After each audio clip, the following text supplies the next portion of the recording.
अल्लाह ताला का शुक्र अदा करते हैं एक और नए दिन के साथ। तो जी आज बन रहा था स्टेक, और सबसे पहले आप सबको बहुत बहुत बहुत ईद मुबारक। अच्छा जी, ईद पर तो मैं कुछ ज़्यादा शूट नहीं कर पाई थी, ज़्यादा क्या मैं कुछ भी शूट नहीं कर पाई थी, क्योंकि मेरी कुछ और दूसरी प्लानिंग्स थी। तो इसीलिए आप लोग के लिए एक रैंडम व्लॉग ही लेकर आई हूँ। और बस सुबह उठकर सबसे पहले फ़्रेश ही होना होता है, क्योंकि अगर फ़्रेश नहीं होते तो मोटिवेशन नहीं होती। और सच बताऊँ ना, तो यहाँ परदेश में वैसे भी कहीं आना जाना नहीं होता है, बहुत रेयरली हम वीकेंड पे कहीं जा रहे होते। तो बस ऐसा होता है कि जो कपड़े हैं, जो भी हम खरीदते हैं चीज़ें, उसको यूटिलाइज़ कर लिया जाए, खुद ही घर में तैयार हो लिया जाए। तो इससे क्या होता है कि हम खुद लाइवली रहते हैं, इंसान खुद अंदर से ज़िंदा रहता है। अदरवाइज़ तो परदेश में हम आ जाते हैं कमाने के लिए, पैसा कमाने के लिए, लेकिन रदर देन यहाँ पर कुछ होता नहीं है। हाँ, मैंने देखा है बहुत सारे लोगों की गैदरिंग्स बन जाती है, उनके ग्रुप्स बनते हैं, फ्रेंड सर्कल बन जाता है। बट मुझे अपना घर, अपनी चीज़ें बहुत अच्छी लगती है। मैंने एक लंबे अरसे तक एक सोशल लाइफ गुजारी है, बहुत लोगों के साथ कनेक्शंस थे, अल्हम्दुलिल्लाह आज भी वो कनेक्शंस मौजूद है। बट अब ऐसा लग रहा था नहीं, थोड़ा सा ज़िंदगी को रोकना चाहिए, थोड़ा सा स्टॉप लगाना चाहिए और अब अपनी ज़िंदगी जीनी चाहिए।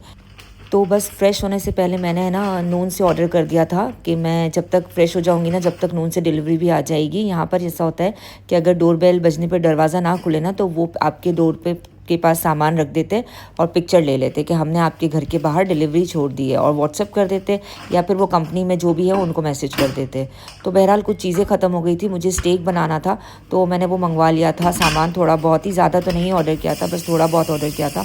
और ये बस एक दिन पहले मैंने बिरयानी बनाई थी ना, चिकन बिरयानी, तो वो गर्म कर रही थी, ताकि जो है ना थोड़ा सा खा लूँ और थोड़ी सी हिम्मत भी आ जाए ना, क्योंकि आज ब्रेकफास्ट नहीं किया था। बस उठी थी, फ्रेश हुई थी, और ये जो कल की बिरयानी थी ना, इसी को निकाल के गर्म करके मैंने कहा चलो ये नाश्ता भी हो जाएगा, मतलब ब्रंच हो जाएगा, ब्रेकफास्ट भी हो जाएगा और लंच भी हो जाएगा। बस नाश्ते से फारिग हो गई ना, तो ये डिनर सेट है ना, इसको प्रॉपरली जगह पे रखना था। ये है तो बहुत ही छोटू सा, बट कांच का है ना, तो ज़रा डर लगता है कि बर्तन ऊपर नीचे करने में ये टूट ना जाए। तो बस मैंने सोचा अब इसकी नीड नहीं है, तो इसको भी अच्छी तरह से प्रॉपरली इसके बॉक्सेस में पैक करके इसको प्रॉपरली रख दूँ। इसकी ना शीट्स भी अवेलेबल थी, मैंने रखी थी संभाल के। अच्छा, बोल्स की तो थी और बड़ी प्लेट्स की भी थी, लेकिन जो छोटी प्लेट्स थी ना, उसकी पता नहीं कहाँ चली गई, जबकि मुझे बहुत अच्छी तरह से याद है कि मैंने उसको भी बॉक्स में रखा था। लेकिन बहरहाल खैर मुझे वो नहीं मिली, तो मैंने बस एज़ इट इज़ उसको डाल दिया बॉक्स में, और बड़े बॉक्स में डाल के सारी चीज़ों को प्रॉपरली पैक कर लिया। जिस तरह से वो आया था ना मेरे पास, सेम इसी तरह से इसके सारे कार्डबोर्ड्स मैंने रखे थे। अब क्या हो गया कि सिक्योर हो गया। बस इसके बाद मैंने क्या किया, लॉन्ड्री लगा दी थी। अच्छी खासी लॉन्ड्री जमा हो जाती है भाई, आपको तो मुझे लगता है अब मेरे हर व्लॉग में लॉन्ड्री देखने ही मिलती है। बस जितनी भी थी ना सारी मैंने निकाल ली थी, बेडशीट्स वगैरह वो सब लगा दी थी, कुछ एक आध ड्रेसेस थे। खैर लॉन्ड्री तो नेक्स्ट डे भी लगनी थी अच्छी खासी, और भी साइड पे कपड़े पड़े हुए थे, एक अरसा हुआ था शायद कपड़े नहीं धुले थे। बहरहाल अब सारे कपड़े वगैरह धुल गए थे। आप लोग मुझे कमेंट में ज़रूर बताइएगा कि आप लोगों की ईद कैसी गुजरी, आप लोगों ने ईद पे क्या क्या किया, आप लोगों की क्या क्या प्लानिंग्स थी, क्योंकि मेरी तो बहुत ही डिफरेंट प्लानिंग थी, जो मैं यहाँ पर वीडियो शूट ही नहीं कर पाई और ना कर पा रही हूँ। तो बस इसीलिए ये कुछ रैंडम व्लॉग्स मेरे पास पड़े थे, तो मैंने कहा चले इसी को साथ ही शेयर कर लेती हूँ आप लोगों के साथ, और ईद भी विश कर लेती हूँ। आप लोग मुझसे ज़रूर बताइएगा कि आप लोगों ने ईद पे क्या क्या पकाया, क्योंकि बकरा ईद तो ऐसी है ना कि हम बहुत अच्छी अच्छी चीज़ें पकाते हैं। बहुत, मुझे तो बहुत पसंद है ईद वाले दिन जब चाँपें बनती है, कलेजी फ्राई होती है, मगज़ फ्राई होता है, तो बड़ा अच्छा लगता है। खैर मगज़ तो मैं इतना शौक से नहीं खाती, हाँ, लेकिन कलेजी फ्राई होती है, कटाकट सुबह बन रहा होता है। मेरे यहाँ तो लास्ट 2 ईयर से तो कुर्बानी नहीं हुई थी, लेकिन इससे पहले जब भी कुर्बानी हुई थी तो मेरी बहनें आ जाती थी, मम्मी लोग आ जाते थे, तो घर में एक रौनक ही लगी रहती थी, फिर सबके हिस्से बनते थे, तो वो वक्त बड़ा याद आता है। मतलब बहुत मिस करती हूँ मैं इन सारे वक्तों को, जब हम सब मिल के बैठते थे, सब मिल के सारी चीज़ें इंजॉय करते थे। मैं सच बताऊँ ना, तो परदेश में ये सारी चीज़ें इंजॉय नहीं हो सकती, हम नहीं कर सकते हैं। बट प्रॉज एंड कॉन्स तो हर जगह के ही होते हैं। अगर हमें फैमिली नहीं मिलती या वो चीज़ें नहीं मिलती, तो हम दूसरी चीज़ों में प्लस में ही होते हैं। मतलब हम एक लग्जरी लाइफ गुजार रहे होते हैं, एक अच्छी ज़िंदगी यहाँ मिल जाती है, अच्छा माहौल मिल जाता है। तो बस यही बात है कि हर चीज़ परफेक्ट नहीं होती है। खैर बहरहाल मुझे बनाना था स्टेक, तो स्टेक बनाने के लिए सबसे पहले मैंने लहसुन को चॉप कर लिया था, लहसुन को पील किया, उसको अच्छी तरह से चॉप करके साइड पे रख लिया था। अब मैं क्या करूँगी कि जो चिकन मैंने कटिंग किया था ना, उसको है ना डिश में रख के, जितना भी ये था ना चिकन, इसको अच्छे से मैरिनेट करूँगी। बट पहले है ना इसका जितना भी पानी है ना वो ट्राई करूँगी जितना पानी वो टिश्यू से सोख लूँ। अच्छा, आप ट्राई कीजिएगा जितना भी सोख सके इतना ही सोख लीजिएगा। अच्छा, इसके बाद इसके ऊपर ऑयल लगा के और जो लहसुन मैंने लिया चॉप किया था ना वो थोड़ा सा लेके पूरे चिकन के ऊपर अच्छी तरह से मैरिनेट करके इसको मैंने तकरीबन आधे घंटे के लिए छोड़ दिया था। अच्छा, साथ में ना ब्लैक पेपर भी लगा डालना था, लेकिन मेरे पास ब्लैक पेपर ख़त्म था तो मैंने फिर वाइट पेपर ले लिया था।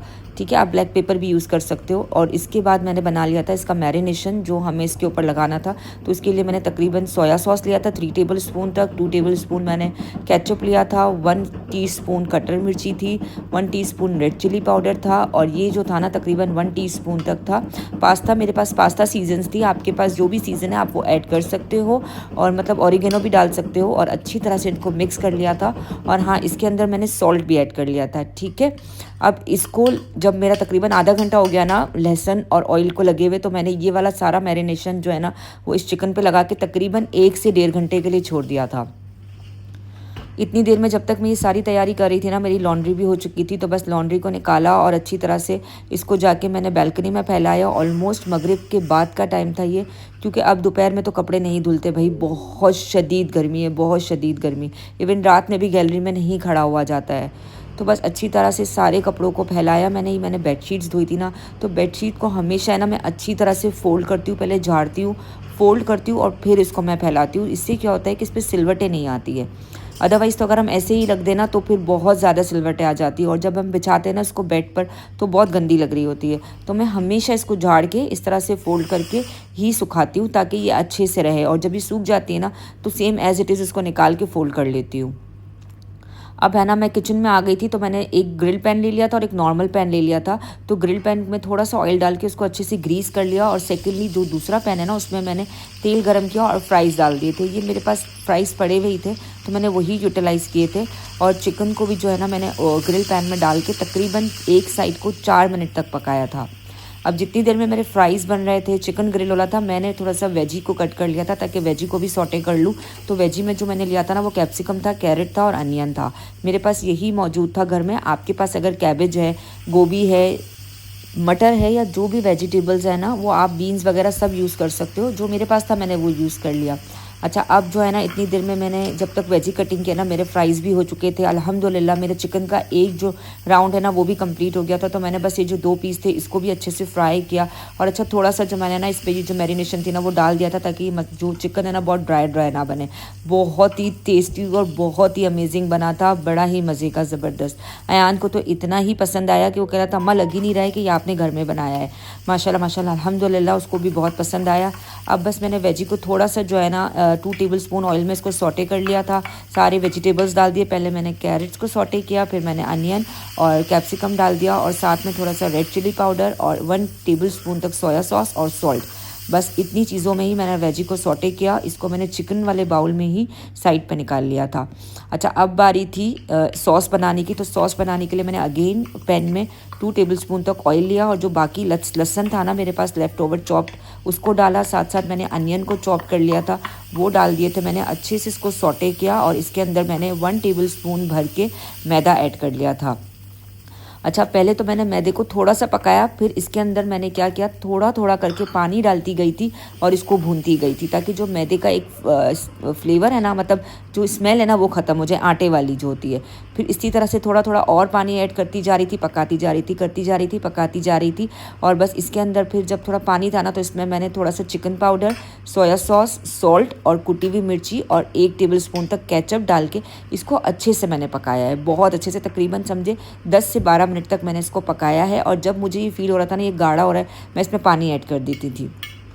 अच्छा, इसके बाद जो ये लेफ़्ट ओवर मेरे पास था ना मैरिनेशन, मैंने वो भी ऐड कर दिया था क्योंकि ये वेस्ट ही हो रहा था। अगर आपके पास भी बचे ना तो आप इस सॉस में ऐड कर सकते हो, बहुत ही अच्छे फ्लेवर्स आ जाते हैं। और सॉल्ट हमेशा है ना मैं एंड में टेस्ट करके ही डालती हूँ, क्योंकि काफ़ी सारी चीज़ों में ना, सोया सॉस में, इन सब चीज़ों में, केचप में सॉल्ट होता है, तो ये सब मैं एंड में ही चेक करके डालती हूँ। अच्छा, अब अल्हम्दुलिल्लाह सॉस भी इतनी ज़बरदस्त फ्लेवरफुल बनी थी और मेरा स्टेक इतना अच्छा बना था, माशाल्लाह माशाल्लाह। अल्लाह ताला सबके रिस्क में बरकत दे, सबके दस्तरखानों को वसी करे। और आप सबको ना एक बार बहुत बहुत बहुत मीठी ईद मुबारक। जो बहनें और भाई परदेश में हैं उनको भी, अपनों से दूर है उनको भी, जो अपनों के साथ है उनको भी मेरी तरफ से, मेरी फैमिली की तरफ से बहुत बहुत बहुत ईद मुबारक। मुझे अपनी दुआओं में ज़रूर याद रखिएगा। अल्लाह हाफ़िज़।